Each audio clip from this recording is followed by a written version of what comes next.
have a plan for your life? Do you know where you want to go? Are you looking to be happier, healthier, and wealthier while having more fun every day? Meet our empowerment architect and goddess gardener, Cynthia Bryan, as she engages in energetic exchanges with successperts, bringing you research, innovations, strategies, and techniques to strengthen your life, business, and personal spaces. Be inspired, motivated, encouraged, and empowered. Lend us your ears right here on Star Style. Be the star you are. The party starts now.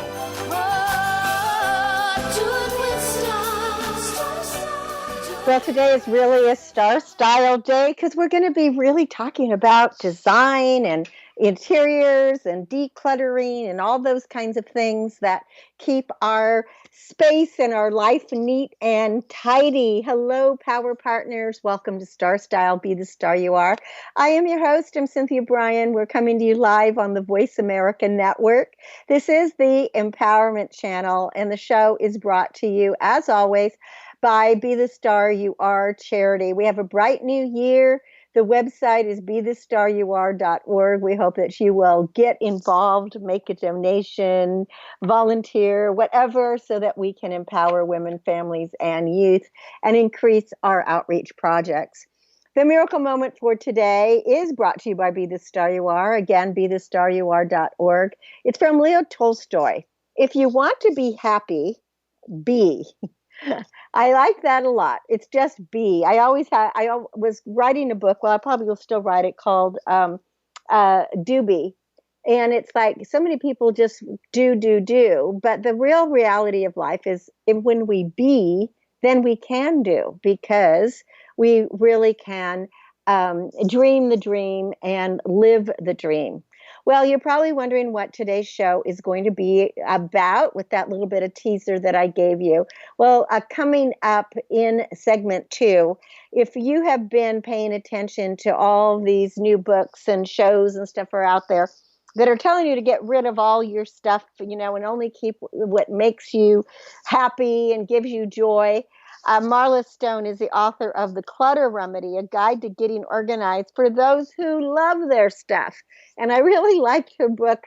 She's a psychotherapist as well as an organizing expert.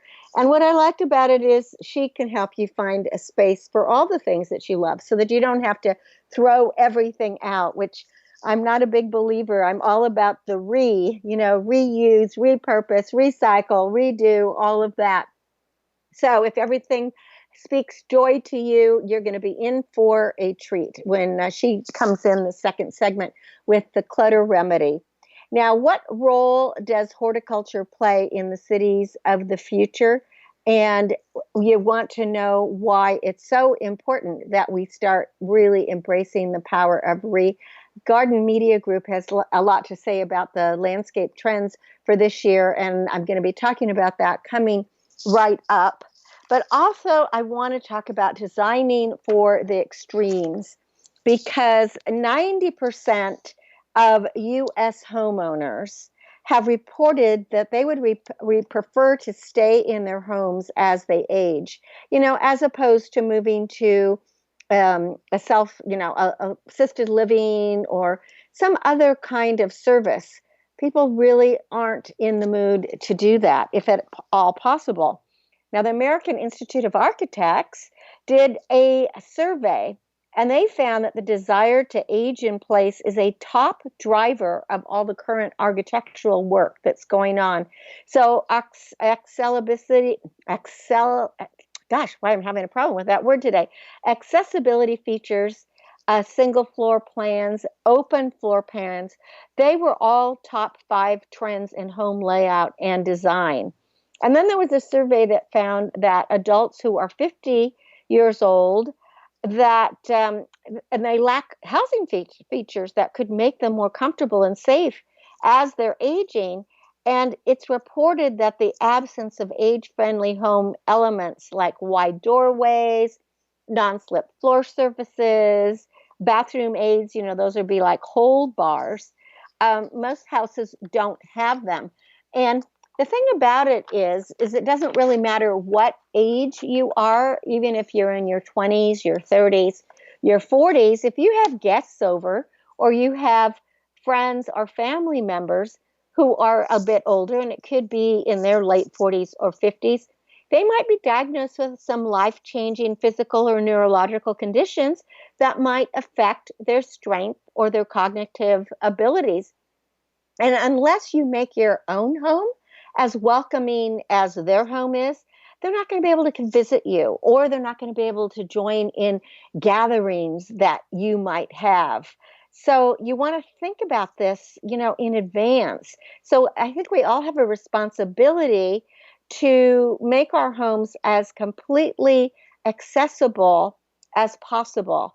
And especially if you're going to be remodeling or redoing, you're doing a new project, then you want to be able to choose the finishes and the surfaces that are going to be able to age with you and with others. Now, in 2014, there were 46.2 million people here in the United States that were 65 years or older. So that was about 14.5% of the population. But it's estimated by 2060, the number is going to be more than 98 million. So it is likely that the demand for residential units that are built to accommodate those who are planning to age independently is going to increase significantly. So this is why the features, the products, the technology, they all have to be adapted to address this dynamic range of abilities and situations so that we can tap fully into the future housing market. Now, configuration of an environment in a way that is usable, comfortable, and safe by all people to the greatest extent possible is commonly referred to as universal design.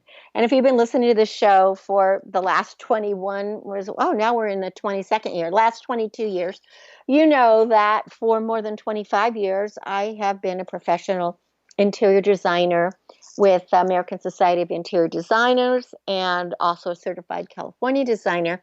So offering universal design features are simply kind of standard building components that are selected more thoughtfully, they're resized, and they're more strategically placed. So some examples include additional peepholes that might be placed lower on front doors in case somebody would be in a wheelchair. So wider than normal doorways and stepless entryways. Now, those are features that are obviously helpful to someone with an injury or in a wheelchair, but it could also be a lot really helpful for less obvious users, such as a young parent that has a stroller, or maybe a mover who's trying to maneuver a great big new king size mattress into a bedroom. The Center for Universal Design identified 14 priority design features that anyone should consider if they're planning on remodeling their home. And that's regardless of age. So no matter who you are, if you're going to spend any money remodeling your home, it's going to pay off in the long run. If incorporated strategically within a remodel, most of these features really don't impact the cost of the project that much, and they don't negatively impact the appearance, but it's going to maximize the number of users who can comfortably use the space now and in the future. And that also means if it's a space that you own, that it will be easier to sell down the line. So expanding upon the goal of universal design, a design that enhances occupant health and well-being holistically, is identified as truly one of the top emerging themes in real estate. So realtors, this is something that they push now. I mean, given that half of all US adults have a preventable, but they might have a costly chronic disease, medical and building professionals really want to harness that power of design to encourage healthier lifestyles through improvements in areas like air quality, water quality, nutrition, and fitness. So, what are the 14 or universal design features? I'll just give you a few of them.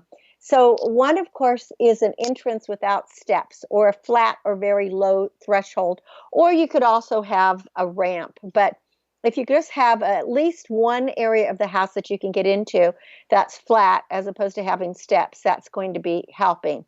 A minimum of a 60-inch level maneuvering space at the stepless entrance. And hall width should be at least 42 inches.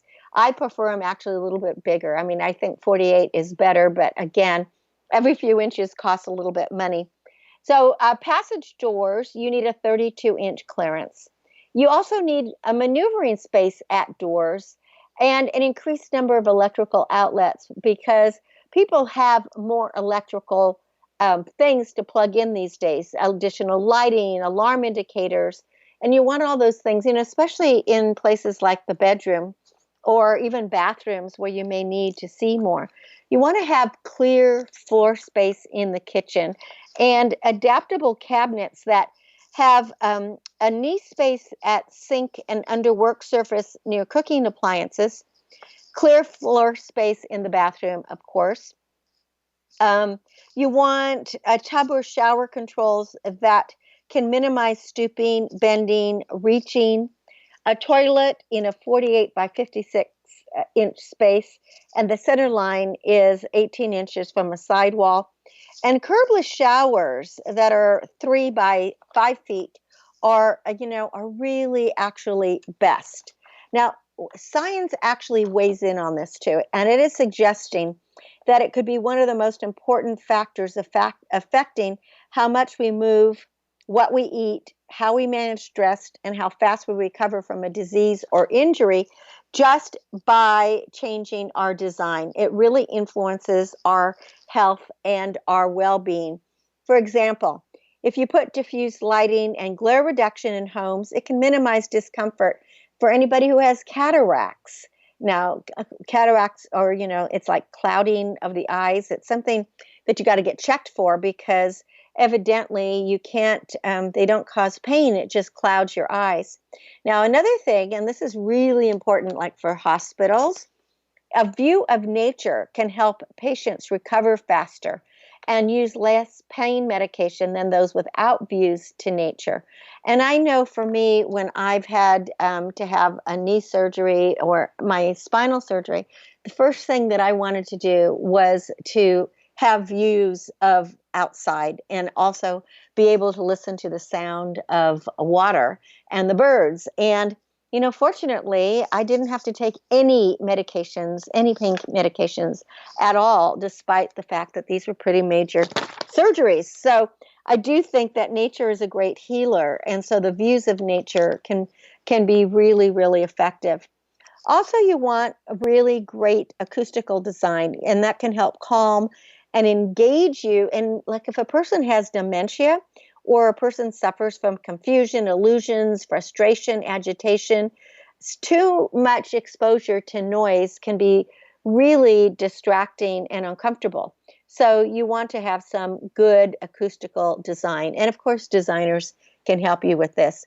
Now, homes that are designed to accommodate people who are going to age in place or to accommodate people who are sick or disabled can benefit everybody in long-term comfort, in safety, and also just in independence living.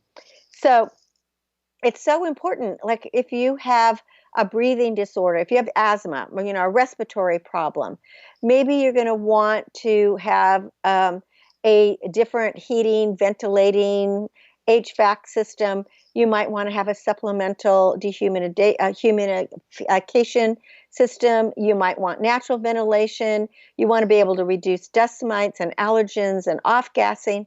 And ultimately, these components will create a healthy environment for all residents and guests.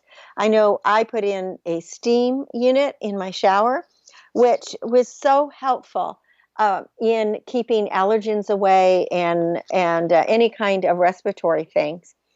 So some design solutions could include optimizing your air quality through reducing the indoor air pollutants, providing adequate filtration and ventilation, optimizing your water quality through filtration and treatment. And a lot of places where I live, we're really lucky. We have really excellent water, very, very clean mountain water. But a lot of places, I know where my daughter lives, they had to put in a filtration. It actually was causing them to break out in rashes, and they had breathing ailments. So you have to, it's coming from the water.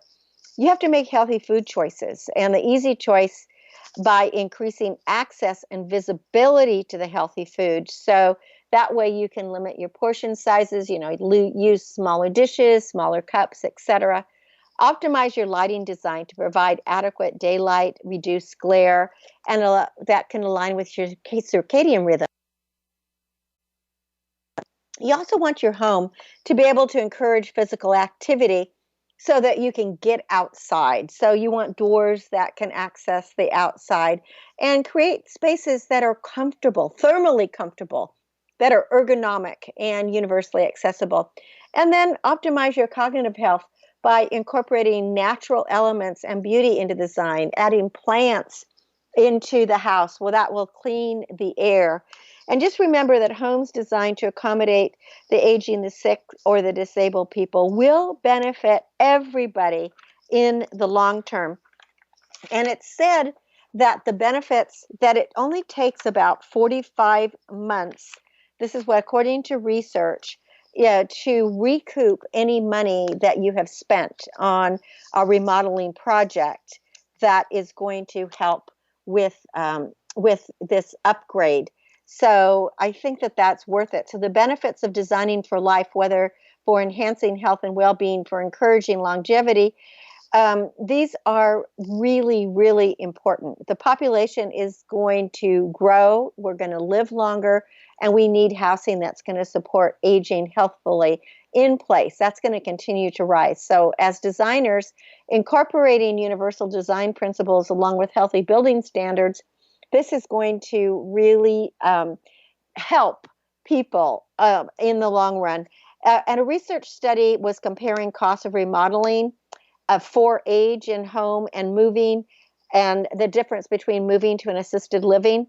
And they calculated the potential annual savings of actually remodeling would be at least $16,000. And of course, that depends on various scenarios and what state you're in, and how much your mortgage, your rent, your condo association, your healthcare needs, etc. But when the cost to upgrade a home to universal design can be amortized for 45 months and enjoyed for years and years and years, it's definitely well worth it. So we're going to go to break, and I'm very excited to talk with Marla Stone when we come back. Her book is The Clutter Remedy, a guide to getting organized for those who love their stuff. And she's going to help you be perpetually organized, and it's going to save you money and keep you healthier as well. You're listening to Cynthia Bryan. This is Star Style. Be the star you are. Back in just a bit for a chat. Don't go away.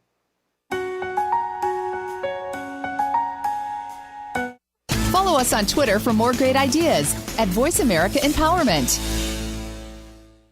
Are you seeking a dynamo speaker for your meeting, conference, or organization? Internationally recognized keynote speaker and New York Times bestselling author and lifestyle coach Cynthia Bryan will bring her energetic expertise, passionate professionalism, and ebullient personality to your event. Hailed as an expert in lifestyle, women's issues, self-help, personal balance, leadership, media, gardening, and interior design topics, Cynthia Bryan is a popular empowerment keynote speaker around the world, lecturing to audiences of 100 to 5,000. For rates and bookings, call 925-377-STAR, 925-377-STAR, 925-377-STAR, and visit www.cynthiabryan.com. When you want the best, book Cynthia Bryan, www.cynthiabryan.com.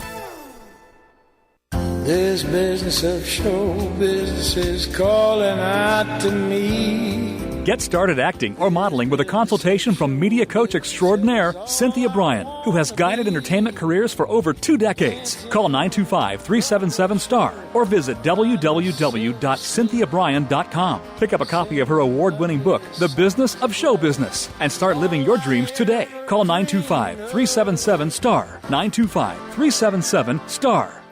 Become our friend on Facebook. Post your thoughts about our shows and network on our timeline. Visit facebook.com/Voice America. It's power time on Star Style. Be the star you are with your passion, purpose, and possibility producer, Cynthia Bryan. Now, back to the power party. One of my favorite gurus said, do or do not. There is no try. That's Yoda, in case you don't remember. I am so excited for my next guest, Marla Stone. She is the author of The Clutter Remedy, a guide to getting organized for those who love their stuff, because I am so tired of being told that if I have to throw everything away in order to find joy in my life. Marla is the owner of Ideal Lifestyle. It provides decluttering, design, corporate training, lifestyle coaching services, and she's a former social worker and psychotherapist. So her book is actually more than just an organizer. Hello, Marla, and welcome to Star Style. Be the star you are. Hi, Cynthia. Thank you for having me. I'm very excited to have you on because I am one of these people that I really enjoy having collections. I am a very organized person, but I'm so tired of all the books and all the people that are getting all the publicity telling us that we have to just get down to nothing because exactly. It just seems so, I don't know, there's something wonderful about having what you love and your heirlooms around you, as long as they are organized and clean and in a proper place. And so The Clutter Remedy, your new book, A Guide to Getting Organized for Those Who Love Their Stuff, can help all of us, no matter who we are, do exactly that by finding out what's useful, if it serves a purpose, if it's sentimental, and finally, if we love it. So why don't you just give us a little backstory, Marla, on what prompted you to write the book in the first place? Well, I was a social worker, psychotherapist for a total of 17 years, 10 years in private practice. And I had been helping a lot of people recreate themselves. And then I finally found this professional organizing, and I thought, that's perfect. I can do Tupperware.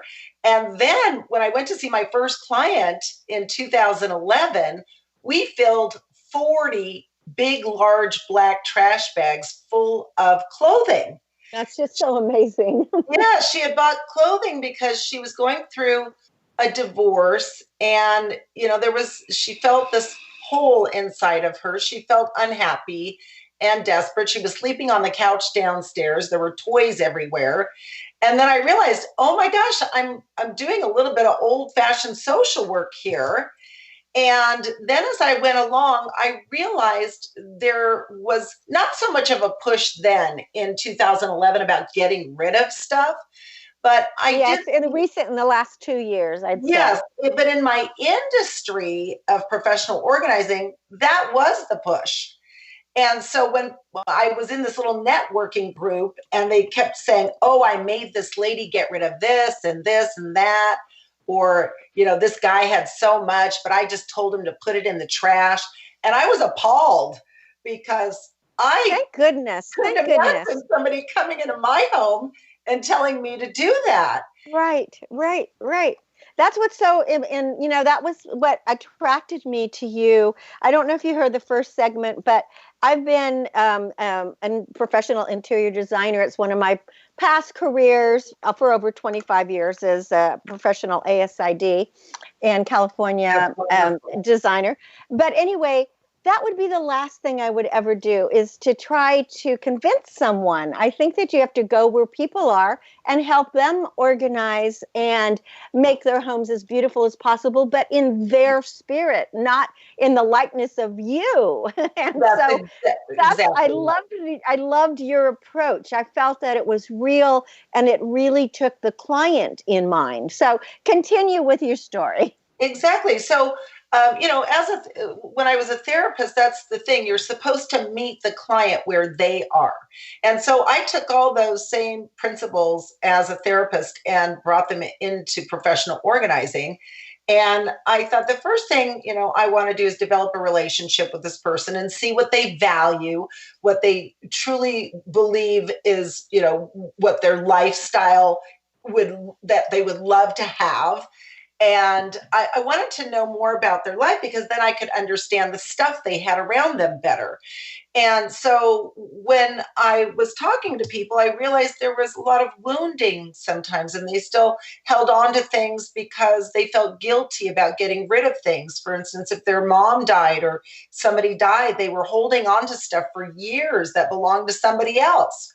And so they were torn about what they should do with their things. And so that's when I realized it's not about getting rid of things. It's about making good decisions about what we keep, who we keep, and what we keep in our life. And so therefore I made up the criteria, and it really just came to me after working on, I think, about 500 properties at the time.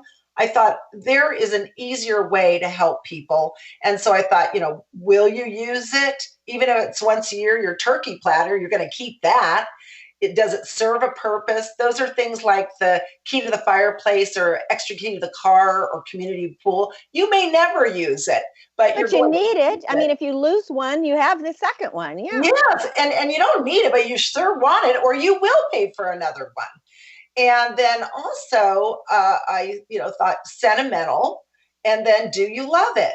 And, so many things held sentimentality, but they had it like in their drawer in their desk or in the kitchen cabinet or right there, when it wasn't something they used daily, weekly, or monthly. So I just started saying, can we put all the sentimental together and then just get it out of your daily, weekly, monthly space? And people were like, oh, yes, thank you. And so, that was one thing that just started to help the process, and no more piles. I read all the books. Oh, I hate that. I mean, I wish that, especially papers, especially, it's like file, don't pile. I mean, it is really frustrating. I had actually a literary agent once when I was writing one of my first books. And when they invited me to their house, I literally couldn't get through the door. They had piles of books, newspapers, magazines. It was such a fire hazard. I thought, oh my God, this is really scary. I don't know what's going on here. But, it's interesting how many people do that. Yes, we're human. We're natural born pilers. That's what I do know about humans. And, I don't like the H word. I don't know if you know that, but I don't like the H word. I really believe that's for animals. But we also like to over accumulate and over collect things. If you've ever gone to a trade fair, one of those conferences, and they have all the pens and the candy and the rubber band stuff and, everything. And we tend to want to pick up everything because it's free. And so I understand human nature, but when going to do the actual organizing, the most current methods at the time were, and I think they still are, is we'll make a pile for donate, and we'll make a pile for keep, and we'll make a pile for throw, and we'll make a pile for gifts, and we'll make a pile for selling things. And that was craziness. I was like, I can't remember it's which just more piles. I mean, it's really just more piles is what you're doing. Yeah. I mean, you had a story in your book when you're talking about all these freebies about a person who collected rubber bands and the little twist ties and I mean, I was just in shock. Why would you need thousands and thousands of these? Although people do that. I knew a woman who had like 500 coffee cans on her stairs. And I was, empty coffee cans, like the old time Folgers and I don't know, Maxwell House. And I said to her, why do you need all this? Oh, that's for bacon grease. I was like, when in your whole life will you use 500 gallons of bacon grease? Yes. But, things symbolize things to people. And in the case of the gentleman, it symbolized him being thrifty. And he realized he really was very thrifty, but not in a good way. He had a bed that had holes in it. He had, furniture that was so old and decrepit. So when he realized that all these things he had saved, he never even used them. In fact, he was storing his food in jars.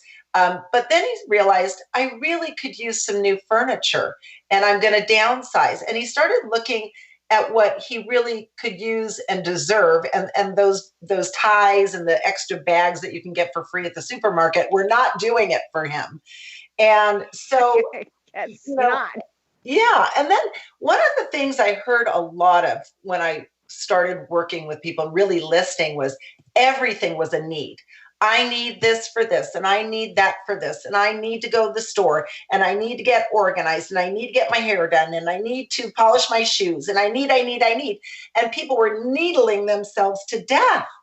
And I went home one day when I realized that I am hearing I need at the beginning of every one sentence, whether in conjunction with something they owned or something they wanted to do. And I went and looked at this old dictionary I had. And lo and behold, it said need is necessity, and necessity for me is air, food, water, shelter, sleep, elimination, sunlight, the 7 things that keep us alive. And everything else is a want or a don't want, or you will do it or you won't do it. Right. When I realized that's why there's no try. That's why Yoda is very important here. Exactly. Do not. There is no try.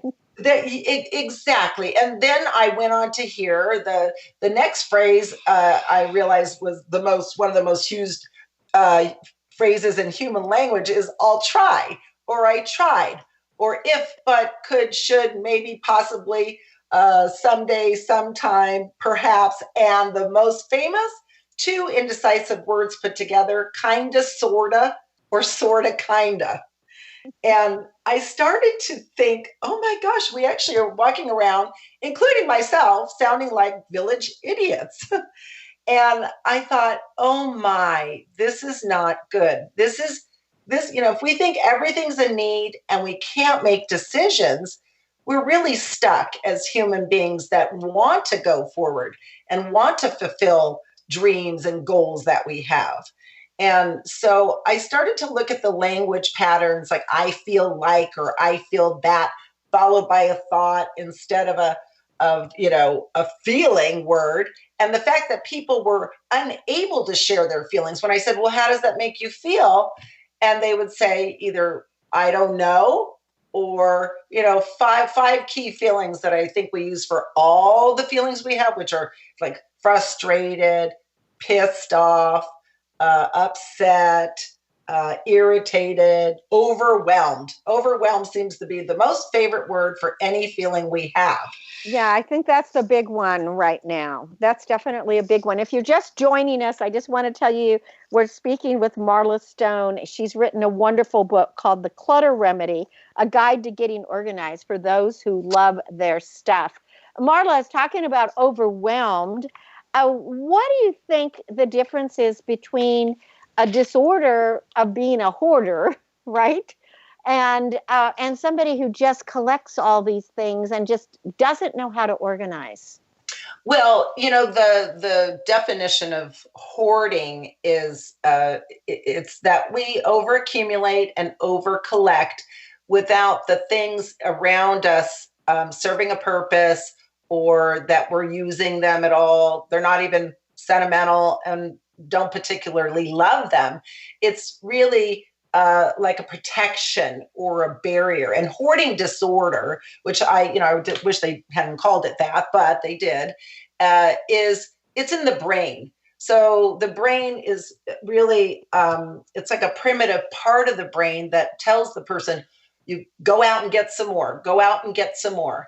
And then there's a churning process that happens with people with hoarding disorder, where they're constantly churning through it and looking and searching for these things and piling. And there's a behavior that goes along with having hoarding disorder, and it's a serious disorder. It's in the category of obsessive compulsive disorder. Mhm. And it's a serious mental health challenge.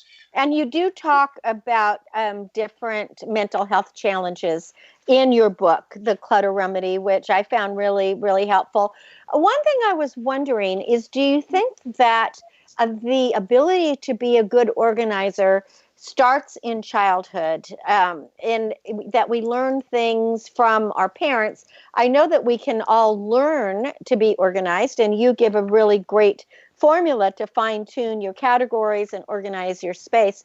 But I just think back to my own childhood, where my mother and father were just really organized, and it was a requirement for all of us as well. The minute we got up, we had to make our beds. Our clothes either went in the laundry or they were hung up. I mean, there wasn't a space to be cluttered. I mean, we really were taught that, and then I brought that into my adult life as well. It was like cleanliness is next to godliness. Yeah. I've known other people that their motto was, a clean house is the sign of an empty brain, which I always found very offensive. But well, so I would differ. Yeah, I beg to differ too. So I was just wondering if in both when you were doing social work or in your psychoanalysis, as well as your profession in being an organizer, have you found that people who are more organized have had a long time with it, have done it since they were young, or do you find that once you show them, they get it? Well, I was not a really organized child. My mother would have said I had ADD, and my father would have said, well, no, she doesn't. She just has, she's just creative. But my mother was always on me, clean your room, clean your room. And I really just wanted to play and not put things away. So as I got older, I went into really being sort of cluttered. And as I got older and more disciplined about it and thought, I don't want to be like that, I worked on it. And it does take work. It takes will. When you take something out of a place, it takes will to put it back. And sometimes people go through different phases of being organized versus not organized based on grief and loss, physical disability, mental health challenges. There's so many things that can derail you from remaining organized, or what I call perpetually organized. And so it takes effort in the fact that it's a physical thing. Well, why don't you give us, we don't have a lot of time, but why don't you give us a couple of steps so people can live perpetually organized? And I'm going to just give out your website too, so people can visit it. It's ideal-lifestyle.com, ideallifestyle.com, but with a hyphen between all of those. So give us a couple of tips or steps that you like to do, because it's good to know that you don't have to be born as an organizer, that you can hire someone like yourself and can become invigorated and get your house clean. Exactly. Well, the first thing is to figure out what you truly value in life.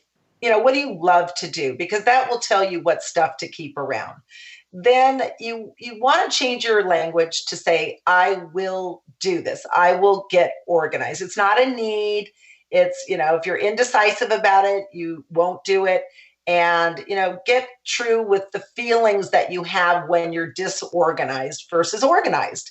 And then there's some motivation to stay that way. And then it's really easy with the clutter remedy strategy.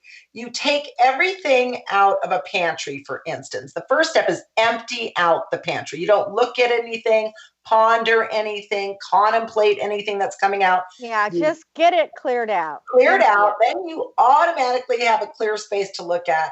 And that is really a relief there. Next is that you start to categorize. So for instance, tomato with tomato, whether it's bottled, canned, dried, all tomato products with tomato products. Condiments with condiments, whether it's salad dressing, mayonnaise, mustard, condiments go with condiments. Protein with protein, whether it's peanut butter, tuna fish, any kind of beef jerky, anything that's protein goes with protein. Even some beans can be added into the protein section. Cookies with cookies, snacks with snacks. Then once you take a look at all the dates and really go through what you're going to use, what will be eaten, food is obviously not sentimental, hopefully. And there's things we love, but you never know, right? Yeah. Or you'll have an allergy. So you go through things and then only keep what you're going to have, that you're going to actually use. And then you can fine tune things. So all vinegar can be with vinegar, oils with oils, types of vegetables with vegetables. Yeah, so in other words, you put like with like. Whatever it is that you're organizing, like with like. If you're doing your closet, it's blouses with blouses, dresses with dresses, Exactly. and then you can subcategorize it into colors, but just don't put it everywhere. So now that you've got that,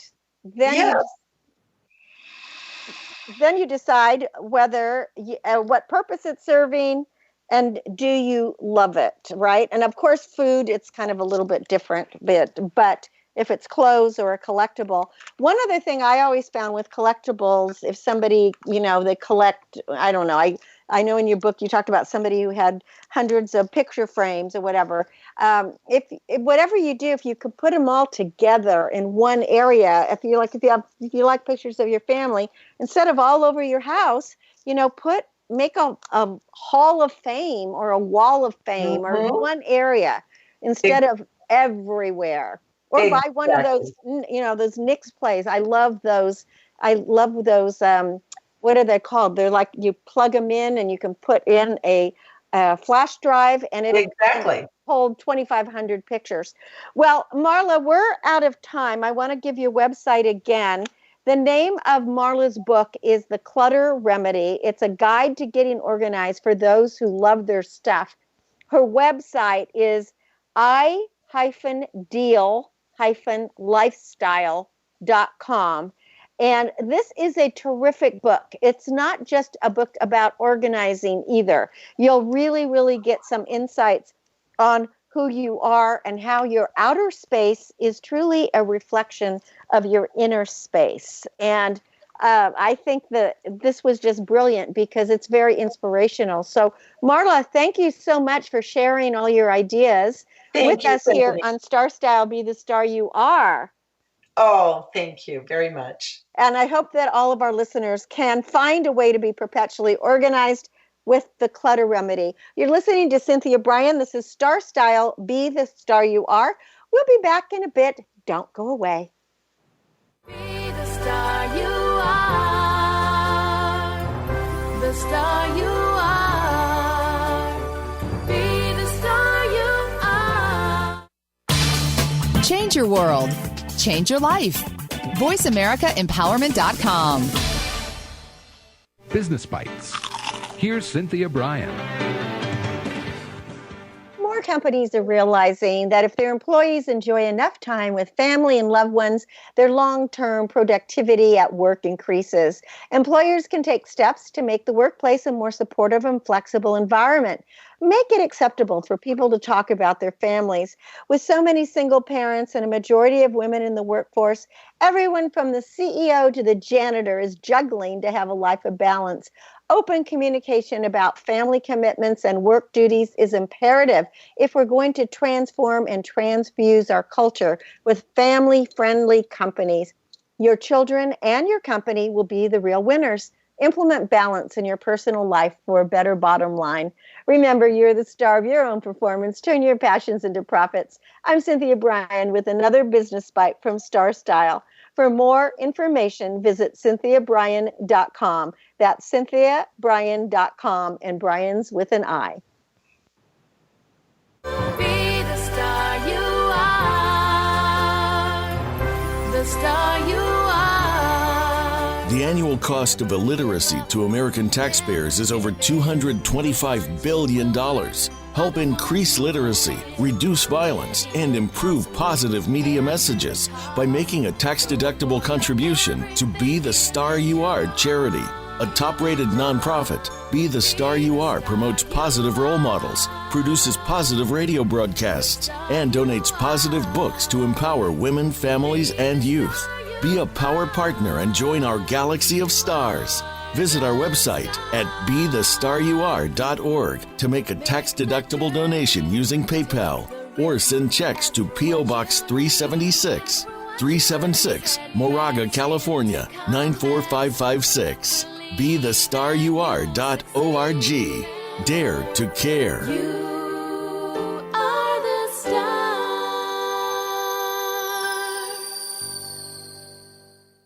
Follow us on Twitter for more great ideas at Voice America Empowerment.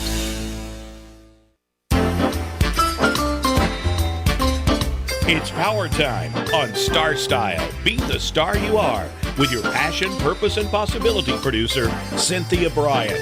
Now, back to the Power Party. Well, thank you for staying around here on Star Style, Be the Star You Are. I hope you enjoyed all of Marla's tips. The book really is full of lots of really good organizing. And I'm just one of these people. I'm very organized because obviously I juggle a lot of different hats and careers. And I find that if you're organized, you can do it all. And it just takes less time to find all your papers, if you file and don't pile, and if you put things in the same place all the time. And as you know, when we were evacuated because of a big fire, I had all the things that I needed right there because I knew where they were. So it's really important to be able to know where things are. So pick up a copy of her book, The Clutter Remedy. Now, I wanted to talk to you about the power of re. After I wrote my column, The Power of Re, I received so many numerous positive comments about how readers were implementing re into their lives, redo, reuse, recycle, rekindle, all of that. So it's really gratifying to know that people actually read my articles and listen to this show. But I've often wondered, what do people do with the information they received? Well, I actually had somebody show me. One listener wrote that she was very intrigued. Her name is Kathy Boyle. And she had read my article. She wrote that she was intrigued by the ideas in the article of The Power of Re. And as she was reading, she was envisioning those ideas in the context of a gardening and recycling in her everyday life. And then I had this quote by Cervantes, which was, "Take a deep breath of life and consider how it should be lived." And that inspired her because she wanted to, live her life in that way. She was an elementary school resource specialist for over 40 years, and she had learned the power and effectiveness of ideas being created into colorful bulletin boards for kids. And now that she's in retirement, she uses her doors, walls, windows, mirrors, even shower doors as bulletin boards at her home to display these colorful visual pages that inspire her. So she created this really cool card that was all about this article and this broadcast that I did that was The Power of Re. And her innovations actually helped me reimagine my dream for this, talking about this second part, which I call Dream Green. And green careers are on the rise. From boomers to Generation Z, people are finally understanding the call of the wild. From watering vacation gardens to talking to struggling plants, there's all kinds of jobs that you can fill. Horticultural therapy and plant blogging could actually become full-time careers. And as our climate warms and more natural disasters occur, it is time for everyone to wake up to dream green.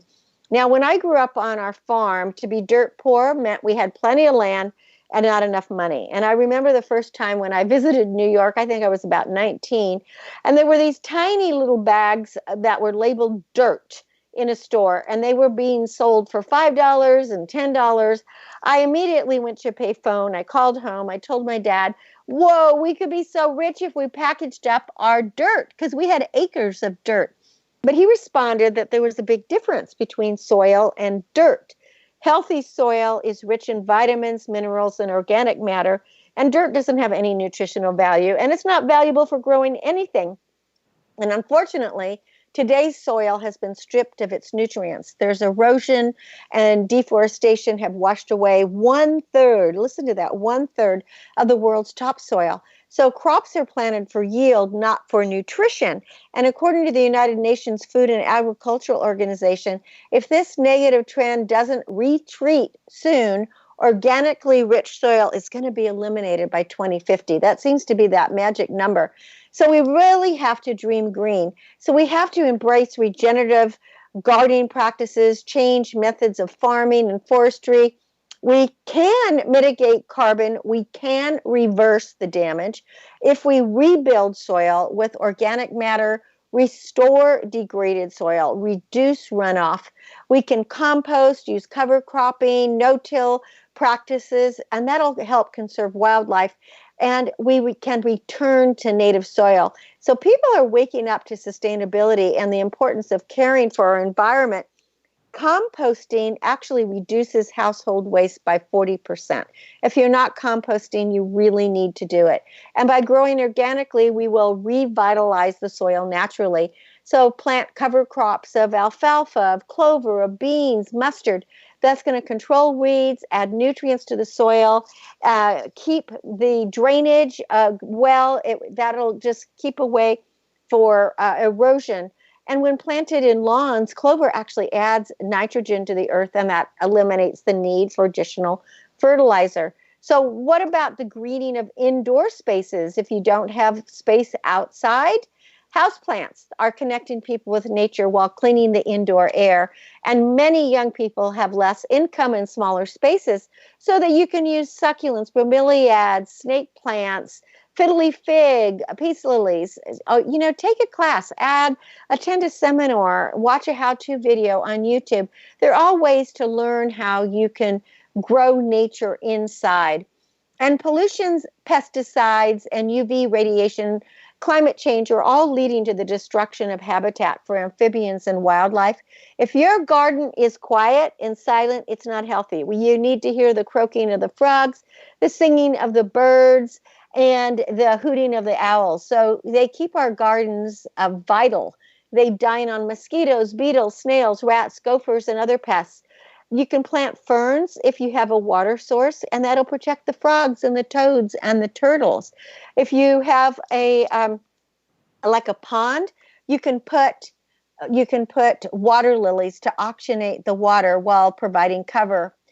Being woke is a popular refrain these days, and if we're going to dream green, we have to wake up and smell the roses. This year, we have to conceive unique, sustainable ideas so that we can achieve a world where we can actually breathe, live, and enjoy. So implement that power of and dream green. So a couple of things that I want to tell you about is read. I have, if you go to CynthiaBryan.com and go to garden articles, there is an article about asbestos and natural disasters guide, which is going to cover the impact of wildfires on structures that are made with asbestos. And I'd really like you to read it. Go to asbestos.com, and you can see that where it goes to asbestos and natural disasters. And if you want California specific, you would put in states, California. Also, re-educate yourself about mulch. This came from Ryan Tolfason in Anchorage, Alaska. And if you go to www.akhomeshow.com, it's a fabulous article that he has on mulch information, a guide. And I just want to remind you to rest. It is wintertime, so take a break. You can sit by a fire on non-spare the air day and drink some hot cocoa and kind of just, refresh yourself, because we really, really need that.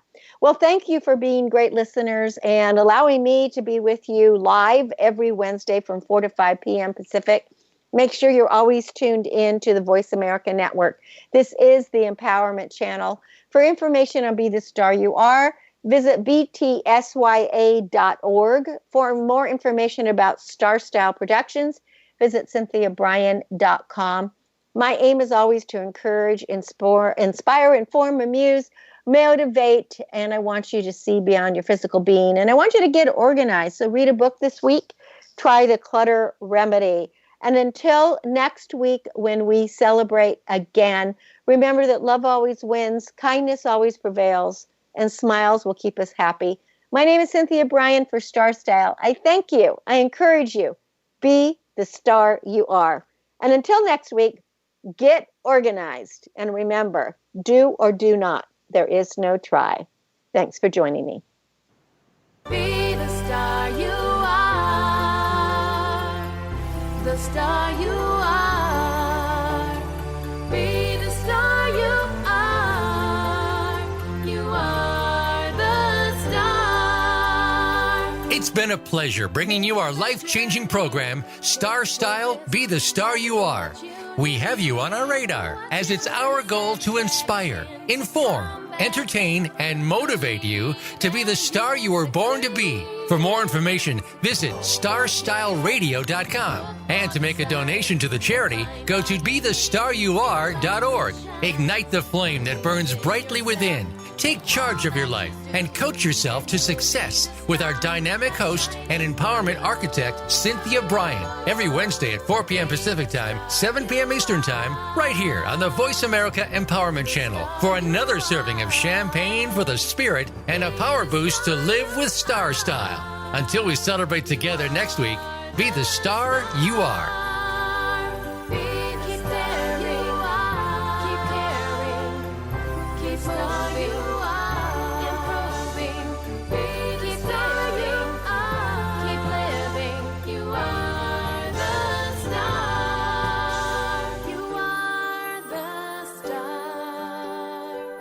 You